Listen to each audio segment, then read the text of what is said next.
going on, guys? Beginning to open a tractor repair shop here. I'm just kidding. But one of my buddies stopped by. He's got a landscape business. He's got this old Massey Ferguson here, and he saw me working on that Oliver, and he's like, "Hey man," he's like, "You want to work on my Massey?" And I was like, "Well, what's wrong with it?" He's like, "Yeah, gas leak." I said, "Okay, we'll have a look at it." So it says leaking from the back. The tank's on the back of the tractor. Here's the tank. So I found his leak. It's gonna be hard to see. You can see that drip. Yeah, getting ready to drip. There it goes. So it's coming from a spot. If you look to the right, you can see the drip. Flashlight's in here. Anyway, there's a hole in this tank. So I'm gonna go to the store and buy some of that gas tank sealer, and we're gonna put it on there and see if it works. So let's do that. All right, guys. So I drained the tank, and I went and got some stuff right here. Now I watched videos online that said it doesn't work, so of course I went and bought some. That was the only thing they had at the hardware store. I didn't feel like driving all the way to the Advance or Napa, whatever. So get our handy dandy inspection mirror here. See if we can get under here. Yeah, you can kind of see there where I put it on there. We'll see tomorrow. I'm gonna let it cure overnight. Put some fuel in tomorrow and see what happens. He asked me, I asked him, "You want me to service this thing while it's in here?" And he said, "Sure." So pulled these two filters out. These air filters are heinous. I blew this one out. A lot of stuff came out of it. It's got two air filters, an inner filter and an outer filter. And hard to get to with the it's a Massey Ferguson 1140. If anybody cares to know. It goes in there. And I got the inlet tube pulled off, because I pulled out the screen in front of the right here. It goes in front of the radio. So I'm doing that too. There's the oil filter. Of course, there's no number on it, so I'm gonna have to cross-reference. I looked one up online for it. It's supposed to be for it, so I'll take it to Napa and let them cross-reference it. So we'll see if that gas tank fix works, and we'll look back in it first thing in the morning and see what happens. What's going on, guys? We got the old trashy Ferguson here. That's what I call it, because it's got like a ton of trash on it. Of course, the JB well didn't fix the problem. I didn't think it would. It just didn't feel right when I put it on. It comes in like a putty, and it just didn't feel right. So I kind of figured it wouldn't work. So I left out this morning to go to Napa to buy a filter, and I picked up a fuel tank repair kit that's got like a fiberglass mesh and some stuff. So we're gonna try that. I put a little bit of diesel fuel in it. I got a homemade diesel can, and then you gotta have a yellow can for your diesel. So just take a red one and spray paint it. So anyway, I'm draining the fuel out that I put in this morning, and we're gonna try that. It's a little loud in here. I don't know if you noticed, but I'm in North Carolina, and the remnants of Hurricane Michael are here. Of course, it's leaking inside the shop when it rains hard. Here's what it looks like outside. A little windy, very rainy.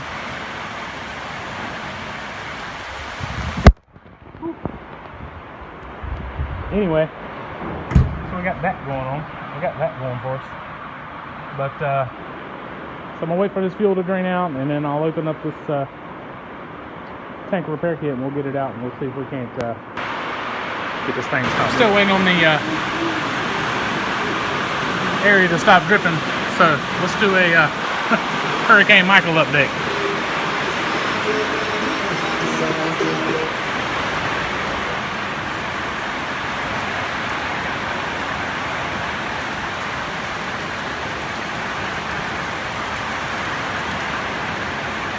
It is pouring. I don't think the camera's picking it up that well, but man, it is pouring.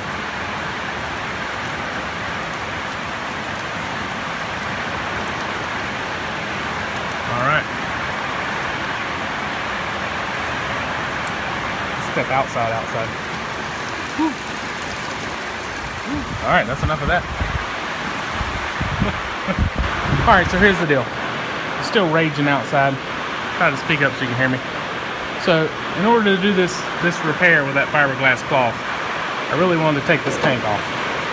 So, took a bunch of bolts out over there and tried to take the tank off. Even broke one.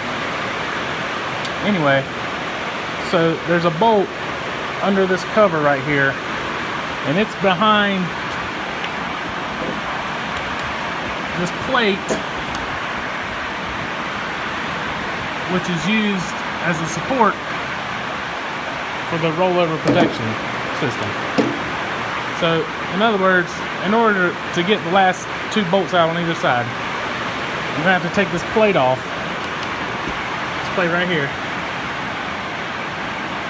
to get to those bolts, because they're behind there. You can't even really see them. They're up in there behind there. So I'm not gonna do that because it's gonna be hard to get to these bolts down here on the bottom without taking the tire off. I mean, it can be done. I can get them out. I don't know if I can get them back in because I can't get my hand back in there. So, long story short, I'm gonna try to do this repair while it's in the tractor. I have to do it from underneath because it's on the very bottom of the tank. So, I got everything out. I'll show you the kit here. It comes with like fiberglass cloth, this putty, and this resin, and an alcohol pad. Sorry, it's super loud in here with that rain. So you put this putty in the hole. You cut the cloth to fit over the hole. I've already cut it. It was together like that. Then you're supposed to squeeze these two pouches together and it busts the seam in the middle.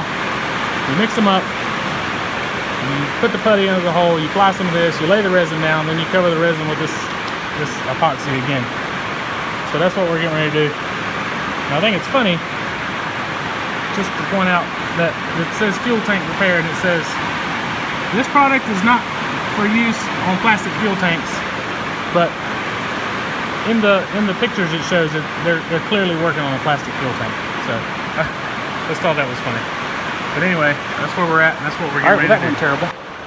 So this stuff, you know, it's heat activated and it gets hot. It got so hot in like a matter of like a minute that I couldn't even hold it in my hand. It was so hot.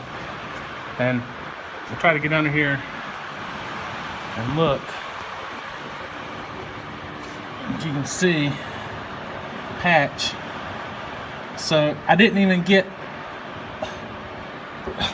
because it's upside down, I was trying to put it on this brush. It comes with a brush, and smear it on there. But because it was upside down, I don't know if it's going to work or not, to be honest with you. So that's where we're at. But it got so hot and cured in the package. It says you got 8 minutes to work. I mean, it's still so hot you can't even hold it for more than like 30 seconds. But it cured and started gumming up in the package within about a minute. So I honestly don't know if it works or not. It says it's got a 30-minute cure time and you can refill the tank within 30 minutes. So we'll see how it goes.